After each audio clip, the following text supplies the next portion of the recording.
Start. Maharaj तुम्ही काय वाचता? हे जगद्गुरु तुकाराम महाराजांचा गाथा आहे आणि विशेष म्हणजे ही सरकारी प्रत आहे श्री तुकाराम बाबाच्या अभंगाची गाथा. जसे आपली देवकर प्रत आहे, वेगवेगळे अन्य प्रत आहेत. आणि आपल्या जीवनामध्ये आपण रोज 100 अभंग वाचले पाहिजे. का वाचले पाहिजे? कारण भविष्यात तुम्ही प्रबोधक कीर्तनकार जर झाला तर आपल्याला प्रत्येक गोष्टीचा संदर्भ याच्यामुळं देता येतो आणि आनंद म्हणून आपण पारायण वाचलं पाहिजे. म्हणून आता हे माझं पारायण चालू आहे. महाराज तुम्ही कोणता अभंग वाचता? माझा अभंग आता चालू ना. तेल निसिरुसला वेडा, रागे कोरडे खातो भिडा, आपुले हित आपण पाही, संकोच तो न धरी काही, नाडिले लोका टाकीला गोहो, बोडिले डोके सांडिला मोहो. महाराज त्याचं असं एक रहस्य सांगा की आम्ही कधी ऐकलंच नसेल. म्हणजे रहस्य म्हणजे अर्थ ना.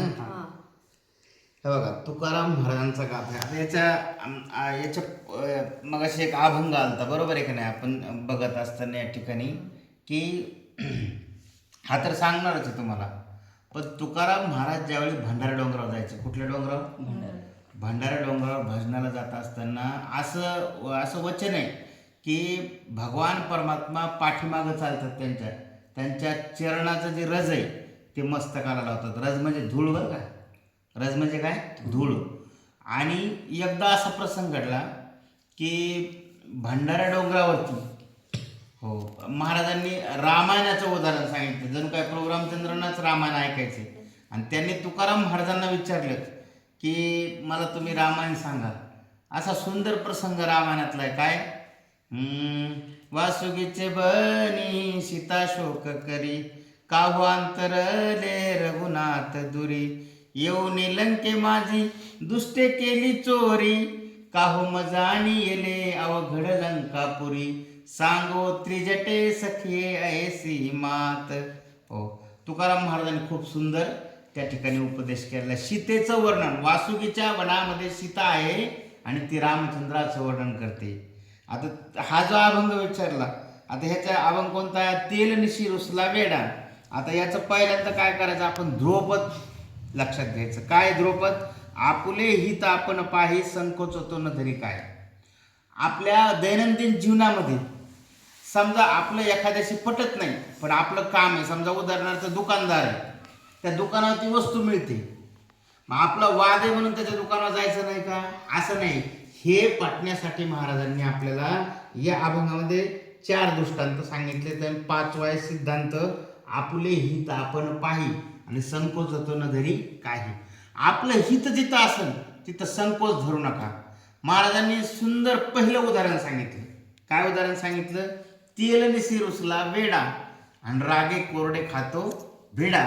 या पूर्वीच्या काळामध्ये तेली समाज तेल काढायचा, म्हणजे तेल घाण्यावरती निघायचं आणि मग गावामध्ये त्याचं वितरण व्हायचं. आता दुकानावरती तेल मिळतं. पण एका माणसाचे त्या तेलीन व्यवसाय करणाऱ्या स्त्रीसोबत त्या ठिकाणी भांडणं झाले.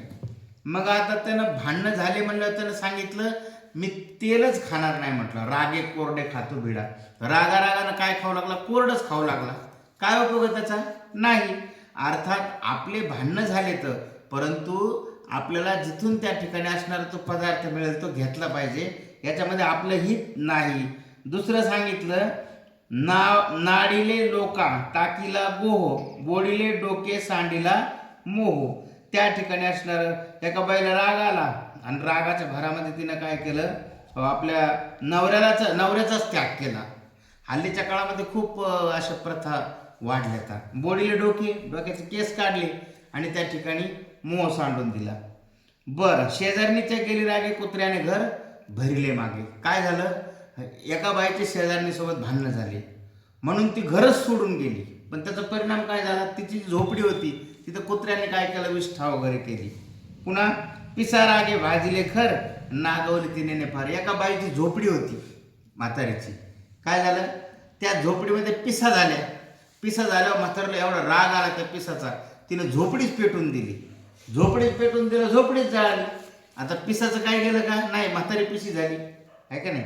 आणि म्हणून पिसा रागे भाजीले घर, तुका म्हणे वाचा रागे आणि फेडीले सावले देखील देगे. कोणाला अंगावर वाज झाल्या म्हणून वस्त्र काढतं का कोणी?